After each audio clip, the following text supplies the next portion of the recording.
Good morning, everybody. We are steering towards the end of the year and an apt time to talk about stuff that we don't normally talk about. I can't wait to introduce our guests to you. This is Jean Roux from the podcast Mind Warp, together with my co-host MP Stradom. Good morning, MP. Morning, John. Yes, as you truly said, it's nearing the end of 2021. Can you believe it?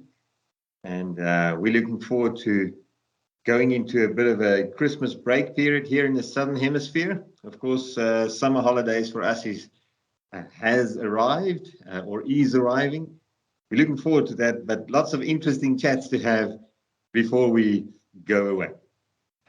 Summer holiday for us, our northern colleagues sitting across the globe on all the sides have a short break whilst we have a long break. Let's introduce our guests to you. Two people we've met in the industry from a company called Lead for Flow. Very apt and very interesting name from Ari van Niekerk and Kali Roos. Good morning, Ari and Kali. Good morning, John and MP, and thanks for the opportunity to have this conversation. We're looking forward to this. Yeah, good morning, both of you, and it's an honor to be invited and have this conversation. Thanks. Before we talk about Lead for Flow, a very apt name, Ari, let's talk about you. Who is Ari? What does Ari know? Where has he worked? A short introduction and steer us into what your contribution is to Lead for Flow. Just a little bit about myself. I'm a metallurgical engineer by training. At some part in my life, I was a welding specialist. Wow. I was a senior manager in the research and development division of Iscor, the company before Exxaro and Kumba. And now ArcelorMittal probably.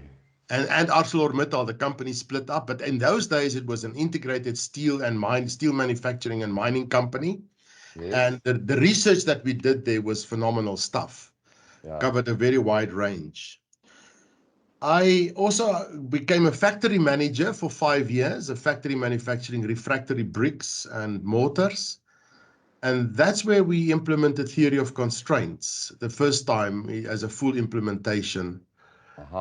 Turned the company around from serious cash flow losses to cash flow positive, making good money. And that experience changed my life. Wow. And at the end of that part of my journey, I joined the international Goldratt community.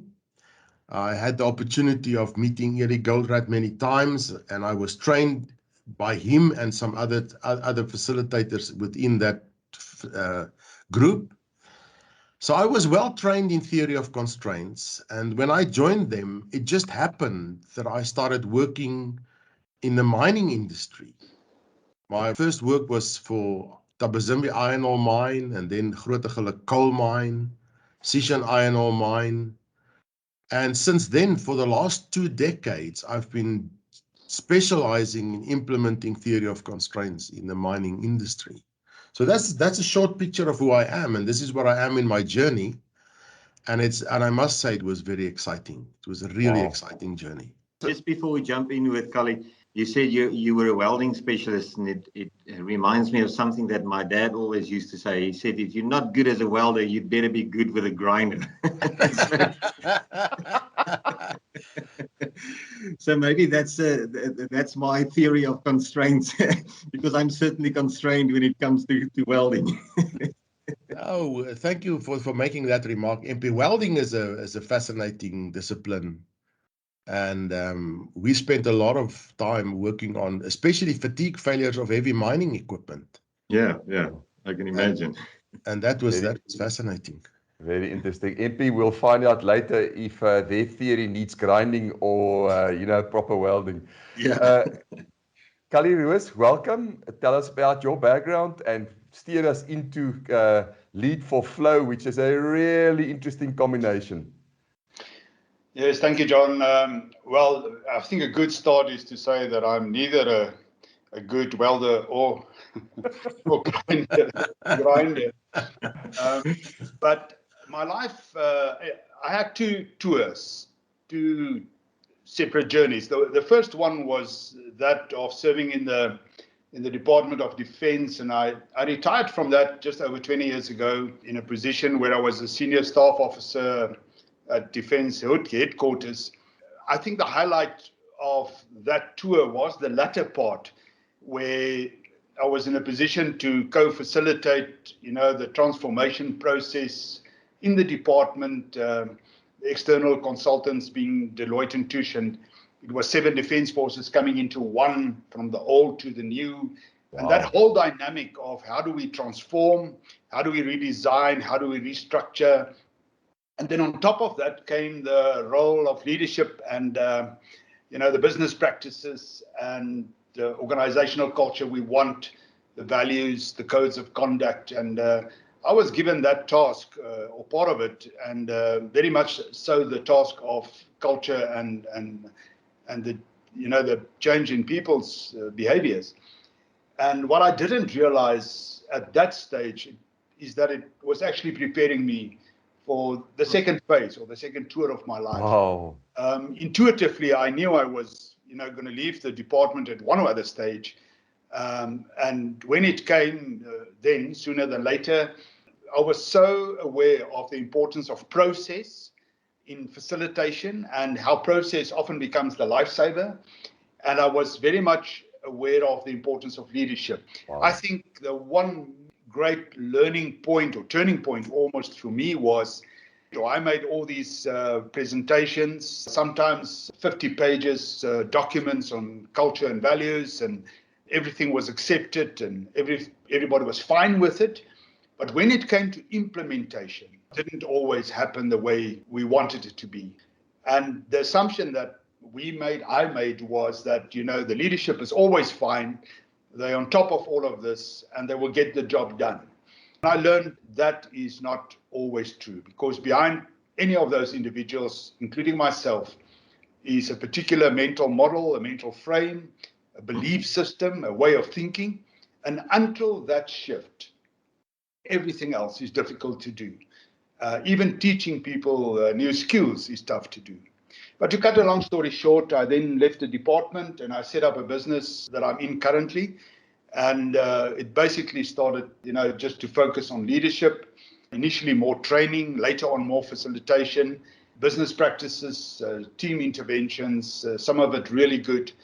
And it was in that journey, also in mining, most of it, it was in that journey that I learned other stuff critical to, my or our advancement. But then I also met up with Ari, and he was in the optimized flow model space, and I was, supporting that in terms of the leadership needed for that to happen, because it's really transformational if you think of it. And we started to work together more and more going forward. And that's what I've been doing for the last 20 odd years, is just facilitating change, growing businesses for growth, and one big adventure going forward. I want to jump in and ask you a quick question before we ask you to tell us more about Lead for Flow. And that is to you, Kali.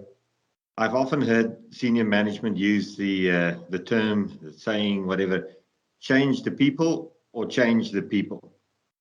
So in 30 seconds or less, is it really possible to change the people, to change organizational culture? I think it is. My first assignment was working with a colleague of mine. He was very good, top of class. And we did the best training interventions, I think, in the mining industry then, hugely accredited.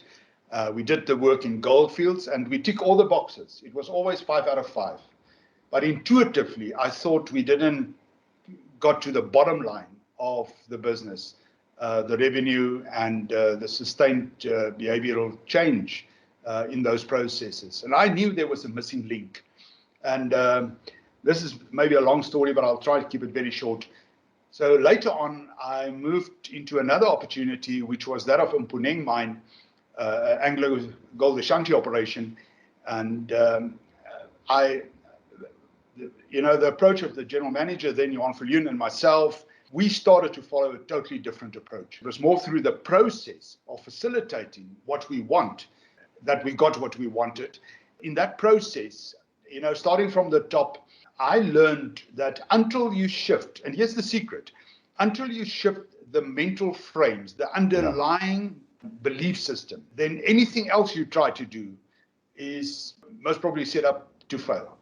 What I mean is, if I'm a, for example, let's say I'm the FD of a company and I'm very much focused on cost saving, I'm very much driven by scarcity as a belief.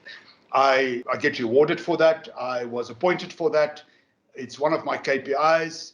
But the facilitator comes along and said, but let's apply the principle of abundance. Let's spend money in order to make money. And it's impossible for that individual to change behavior simply because of that mental frame. Yeah. So I then made it my business to change and shift mental frames more than anything else. If the frame shifts, then you can train. Then you can change the behavior. Then everything makes sense because you put a reason behind it. You put motivation behind it. So it's a bit of a long answer now, but I learned the hard way that there is a way out.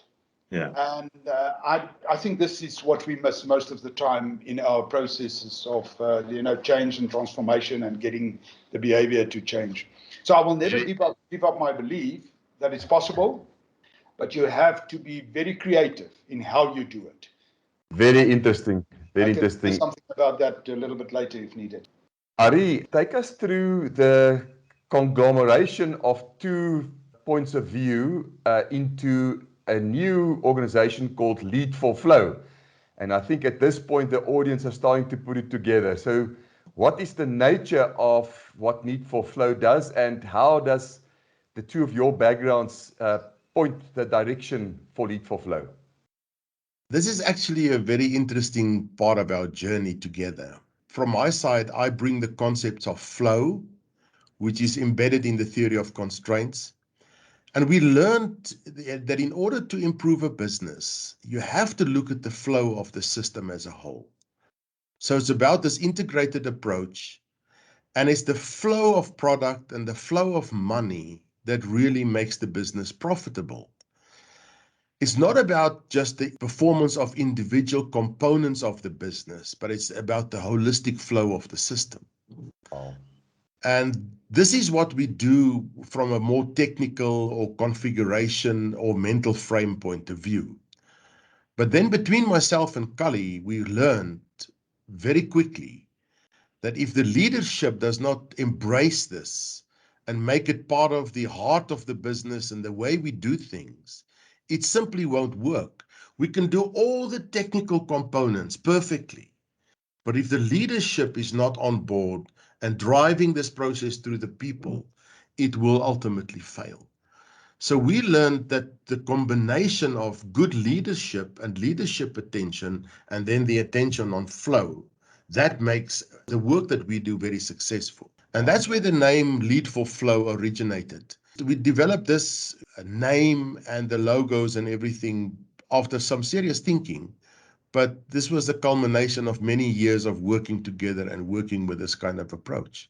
I remember many, many years ago, probably 20 years ago or so, I was in a project meeting with Goldfields, and we were discussing a project plan, and the senior manager there looked at this plan and he said, This looks like a very detailed plan, but show me the critical path. Show me the individual things that unless we do them on time, everything else will fail. And I think that was my first introduction to some kind of theory of constraint. So why don't you give us maybe a bit of a definitional overview? You know, what is this thing called the theory of constraints?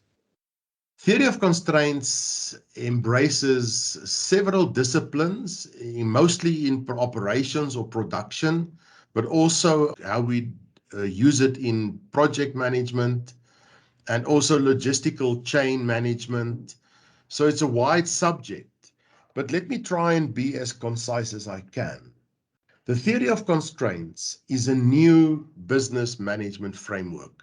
And I know that's a loaded statement, but it's a business framework where we look at the business as a whole. It's a holistic approach, and it's mostly applicable to the more complex type of environments. If it's a very simple environment, it's not really worth it to apply the theory of constraints.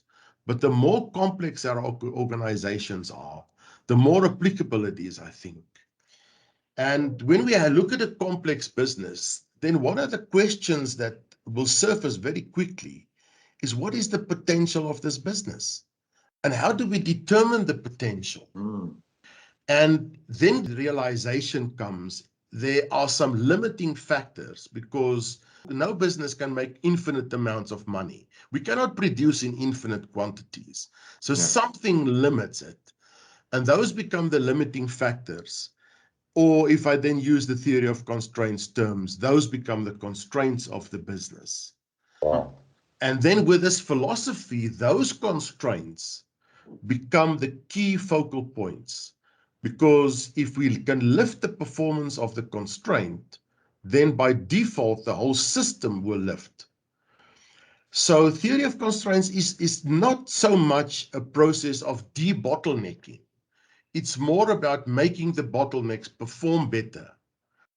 And typically we see 20 to 30% improvement when we apply this in a dedicated manner. And I will not blame you if you don't believe me, but these are the kinds of improvements that we see. So when we look at a business and we look for the limiting factors, there are different types of limiting factors. The first and obvious are the physical constraints, and those ones we call bottlenecks, like resources or processes that limits the performance of the whole business. Sometimes even more important, they can be limiting beliefs or limiting mental frames. Similar to what Ali just talked to us about. Exactly. And from our experience, in most cases, it's a combination of the two. There are mental frames on how we manage a business.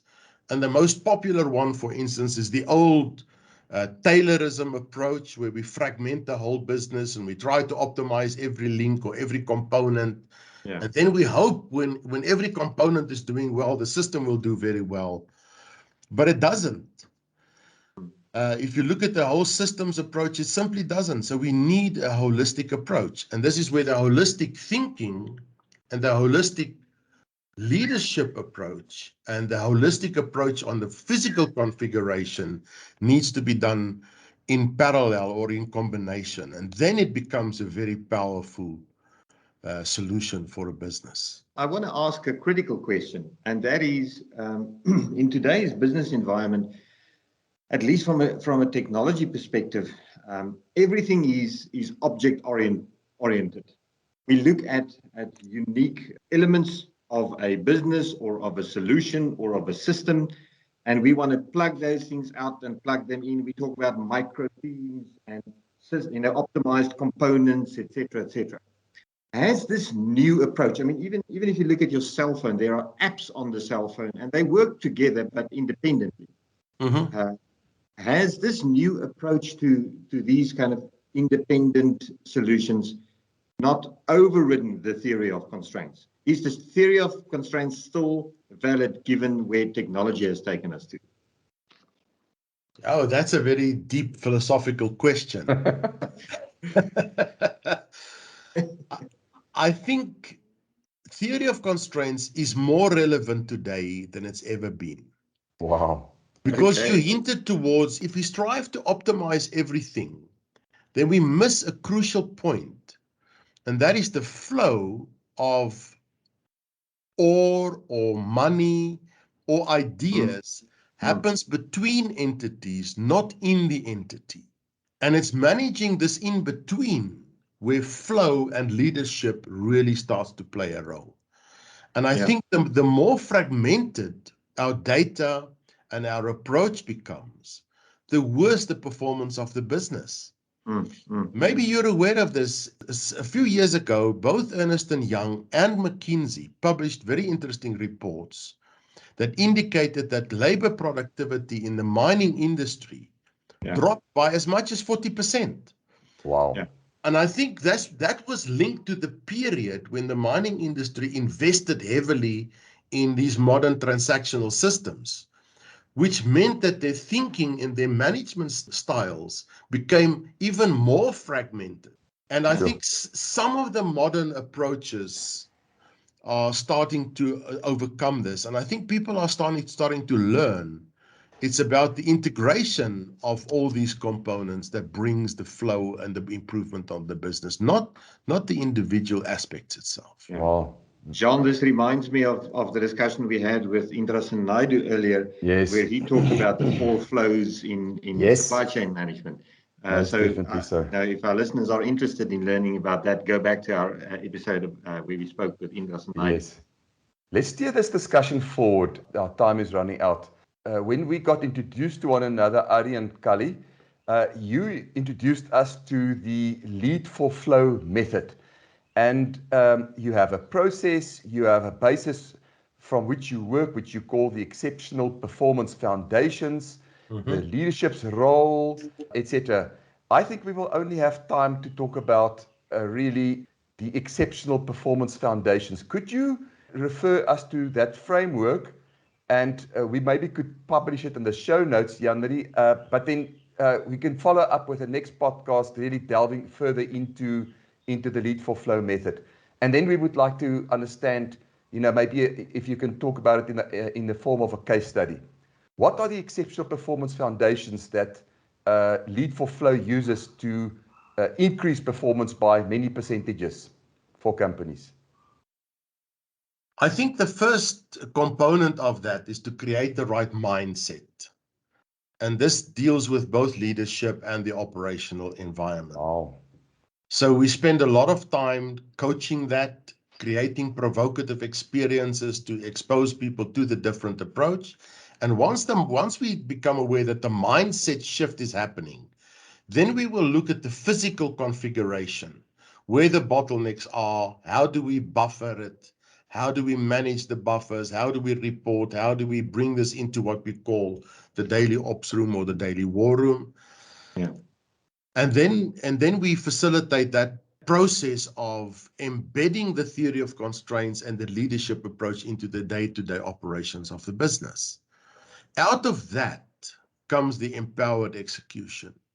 When people have good visibility, they really understand the concepts, the physical configuration is correct, then people are empowered to make really good decisions to maximize the performance. I don't know if Kali wants to add something to that. I think, from my perspective, we understand that leaders are under pressure to perform now, and so is teams. But we also understand that they have less time available, not because of the complexity of the business. I don't think complexity is the real issue here. I think complexity is a given. But when we make it too complicated, in other words, through everything that we do and all the controls that we try to put in, our involvement almost in everything, trying to keep a tab on everything, that whole approach from a leadership perspective just doesn't work. You want to simplify it. If you don't do that, then you will have these very demanding and intimidating leadership styles. The processes will become very rigid and linear, very fragmented in management. It's transactional. People become victims in managing it. The culture is driven by fear, uncertainty. We end up doing more of the same, believing that it will give us the right results. And guess what? We sit with a layer of management, one on top of the other, where we perceive them to be disengaged, not taking up the accountability and ownership, and we can't understand why. So what we do is very simple. We say, come on, let's build the coalition. In other words, that network of teams or people that can work together. And the real creative space is not in an entity or a function or a department. The creative space is between these entities. Then we embed the skill for collaboration. And believe it or not, after so many years at school and varsity and all the courses we did and the MBAs, we're still not good as managers, leaders, applying the basic processes in terms of business, but also in terms of engagement. And then we want people to take up that responsibility, organize themselves. I refer to that as empowered execution. And we think that is key to the success of the business. If I may, John, I know we're out of time, but ultimately, what do you want? You want leaders to be able to make faster, quicker decisions, almost intuitively. Yes. And that's possible. I want to believe that's possible. Yes. But not with a mindset that you ought to be in control of everything. You want to be in command of the business. You want to lead this business. And that you do by directing, pointing the direction, making your intent clear. That becomes the mandate for everybody else in the business, working the principles of growth. I mean, those are the things that a leader want to be in control of. You should not have this obsession to be in control of everything, often driven by ego and fear. So we changed that, and then we focus on the flow of the system of the whole. And for that, we need that shared consciousness. We need more transparency, more openness. And then for me, my pet subject is, what does it mean to be truly empowered at that level to actually make a decision? You take accountability for it. Why? Because you're good at it. And it doesn't matter where you fit into this organization. At that level, you are damn good. You're damn good at what you're doing. Because if you're not good, I cannot deploy you metaphorically beyond enemy lines. I cannot trust you. That's when I have to control you. That's when I stay awake at night and I worry about, where's my business going? But what if we can change that around? And I think there's a few very basic things, the power of intuition, the ability to facilitate more. That's the one key driver for a great leader today, is how good a facilitator you are. And then I think we should value relations more. In other words, you can't do this on your own. Nobody can do that. It doesn't work like that. Kali, very interesting. I'm scared to ask you this question because I think it's a whole podcast by itself. So I'm going to ask you a question, which will be an introduction to a next podcast. Tell us about creation of intuition. You have a very innovative way in which you take leaders on a trip in the bush to be able to improve their intuition. Tell us about that. You said it's the next podcast, and then you asked me to tell you about it. Which one do you want? So I want. This is a challenge to you. I think it's a great starting point, maybe for another podcast to delve into that. But let me stimulate our listeners in saying that somehow we've learned that, there's some underlying principles in an open system, for example, the ecosystem, nature, if you want. And on the planet, trying to manage anything, even the COVID scenario, we sometimes miss the relevance of those principles. And I think it's those principles we want to talk about, of which, intuition and what it means to be in the moment, and how do we actually stimulate that kind of intelligence, for leaders to become good at it with these interventions. And I would love to talk about it, but it's most probably a next conversation. Okay, so the key word that everybody must remember is ecosystem, and an ecosystem is a real thing in nature. We'll talk about that again. So I think that probably brings us to the end of the formal discussion. But before we drop off, I would like to ask you guys, the theory sounds fantastic. Where have you implemented this, and have you seen real benefit? You talked about the percentages earlier. Maybe back to you, Ari, and maybe a reference or two of places where this really worked and made a difference. MP, yes, we see phenomenal results. And between myself and Kali, we've been working together for the past almost 20 years. And several examples come to mind. The one particular shaft, and I think I can name it because this was along quite some time ago. It was Goldfields' number 7 shaft in Kloof Mine. It was about to be closed. It was reaching the end of its economical life. Performance was not good. It wasn't making money. They were producing way below budget. And then we were asked to intervene, and we did the leadership and the operational implementation almost in parallel. And we identified the bottlenecks. We made some serious changes to the whole way that we manage the shaft, put in buffer management, put in the daily ops room, and we did leadership interventions off-site, on-site, creating provoking experiences so that people can create new mindsets, new mental frames. Yeah. We facilitated dialogue where people sat together and really talked about the problems of the business. Now, that particular shaft, after about 3 months, they became cash positive. And then they improved further to become the best performer in Goldfields. And they maintained that position for almost 2 years. I think that was a remarkable improvement. We saw similar results in Lonmin. We've seen similar results in some of the coal mining operations. So we've got lots of examples of this, but we see this kind of improvement every single time. And as long as we can get the leadership aligned and the right focus, the results will be there. Ari, Jurgens Visser, which was then, I think, the COO of the business, who works for us now, says that he absolutely believes in theory of constraints, and Eli Goldrat's book is, very close at hand to him always. So you must have met him and worked with him during those times. Yes, we met and we worked together, and we saw some phenomenal results at the time.